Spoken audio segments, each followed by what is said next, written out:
اس وقت جو کانسٹیچوئنسیز ہیں ان میں سے تقریباً 60% جو ہے وہ جیری مینڈیٹ ہے، انلیگل ہے۔ تو ہم پاپولیشن کو بھی ادھر سے ادھر کر دیتے کہ ہر مردم شماری کے بعد جو الیکشن ہوں گے ان سے پہلے نئی حلقہ بندی کی جائے گی۔ تمام پولیٹیکل ایلیٹس ایک میں جاتا ہے، اس کی تعریف کرتا ہے، دوسرے کو گالیاں نکالتا ہے۔ تو یہ صورتحال ہے بلیک میلنگ کی۔ دھاندلی کی پیداوار، لوٹے، ڈاکو، جرلو اور فراڈ الیکشن، اس جیسے الفاظ ہماری سیاسی اور انتخابی یادداشت کے ساتھ چپک کر رہ گئے ہیں۔ آئے روز سیاسی نظام مفلوج اور سیاسی جماعتیں ایک دوسرے سے گتھم گتھا رہتی ہیں۔ ٹاک شو پاکستان بے نقاب کر رہا ہے ان تمام ہتھ کنڈوں اور حربوں کو جو پاکستان کے انتخابی نظام کی تباہی کا باعث بنے۔ الیکشن کمیشن آف پاکستان کے سابق عہدیدار رانا محمد اسلم خان پاکستان کی انتخابی تاریخ میں دھاندلی اور غیر آئینی اقدامات پر روشنی ڈال رہے ہیں۔ ٹاک شو پاکستان اس تاریخی سلسلے کی نویں قسط پیش کر رہا ہے۔ تو اب جو کینڈیڈیٹ جو نقشہ جا کے سامنے رکھے گا، جو پرپوزل رکھے گا، وہ جیری مینڈیٹ نہیں ہوگی تو کیا ہوگا؟ اس میں دریا بھی کراس ہوتا ہے، اس میں اور بھی بہت کچھ ہے، اس میں کچھ قبیلے نکالے بھی گئے، کچھ قبیلے ڈالے بھی گئے۔ اسی طرح اور بہت سارے ضلع ہیں انہوں نے بنوائی اور وہ پھر فائنل بھی کروا لی۔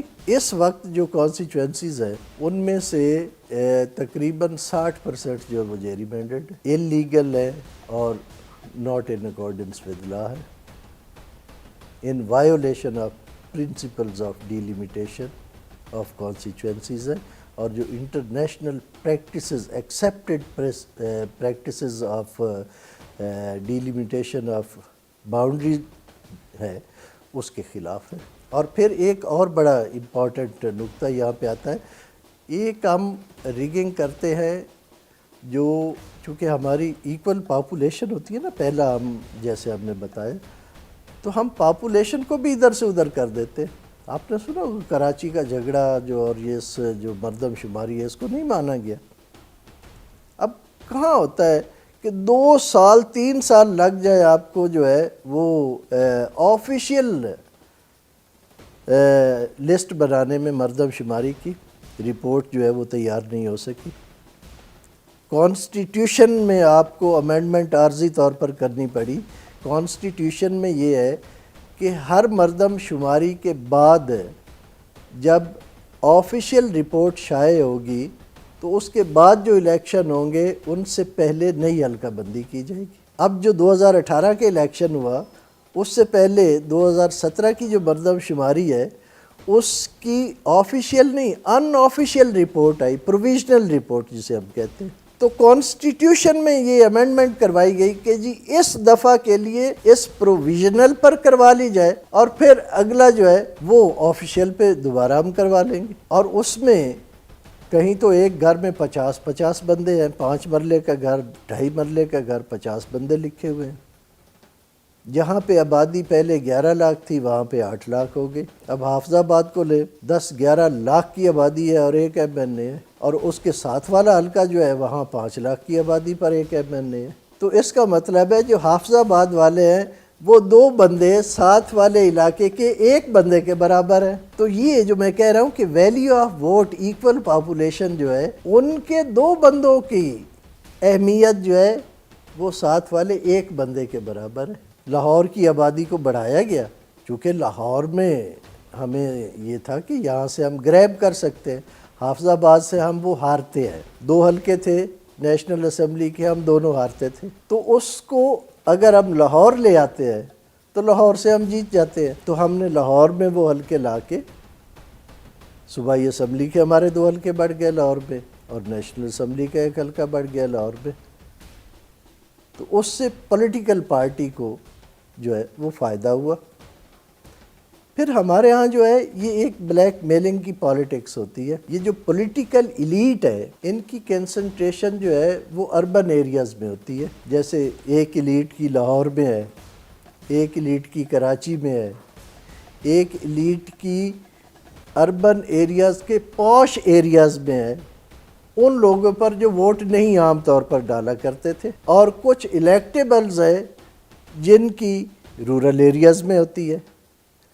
تو ہوتا کیا ہے کہ سنگل ممبر کانسٹیچوئنسی میں جو کانسیپٹ ہے، یہاں پہ جو اربن لوکیلٹیز ہے جہاں پہ پولیٹیکل ایلیٹ کی ڈومینیشن ہوتی ہے، وہاں پہ وہ کینڈیڈیٹ کو بلیک میل کرتے ہیں، وہاں سے وہ کینڈیڈیٹ کو پیسے لے کے ٹکٹ دیتے ہیں، اور heavy amounts in the name of چندہ، کہ جی یہ ڈونیشن جو ہے یہ پولیٹیکل پارٹیز کو، اور وہ ڈونیشن کروڑوں میں ہوتی ہے، اور جب وہ اس سے باہر نکلتے ہیں الیکٹیبل کے ایریاز میں جاتے ہیں تو وہاں الیکٹیبل ان کو جو ہے وہ بلیک میل کرتا ہے، وہ ان سے پیسے لیتا ہے کہ جی آپ پیسے دیں تو میں الیکشن لڑوں گا آپ کے لیے، آپ کی پارٹی میں آ جاتا ہوں۔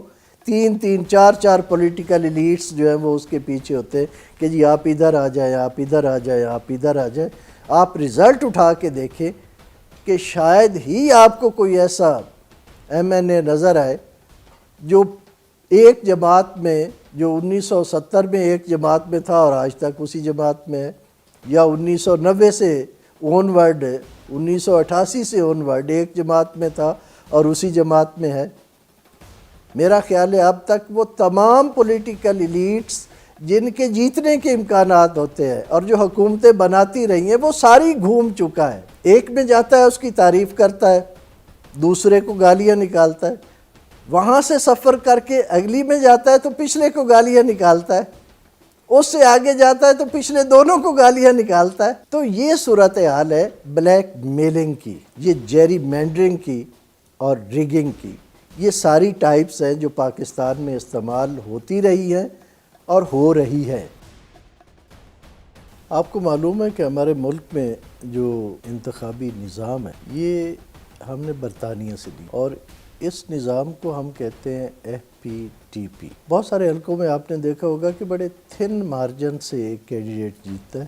اب ہم صرف بات ان لوگوں کی کر رہے ہیں جو پولنگ سٹیشن پہ آئے اور جنہوں نے ووٹ دیے۔ اگر ٹرن آؤٹ 44% ہے، 50% ہے، 60% ہے، تو ان لوگوں میں سے بھی زیادہ تر جو اکثریت ہے وہ اس ریپریزنٹیٹیو کو، اس نمائندے کو اپنا نمائندہ منتخب نہیں کرتی جو پارلیمنٹ میں چلا جاتا ہے۔ الیکشن ایکٹ 2017 ایک ولنریبل قانون ہے، یعنی جو پہلے موجود قانون تھے ان کو ہٹا کے ایک کمزور قانون جو ہے اس کو لاگو کیا گیا۔ پھر جو رولز بنائے گئے وہ اس سے زیادہ مشکل اور ایک گورکھ دھندا بنا دیا گیا۔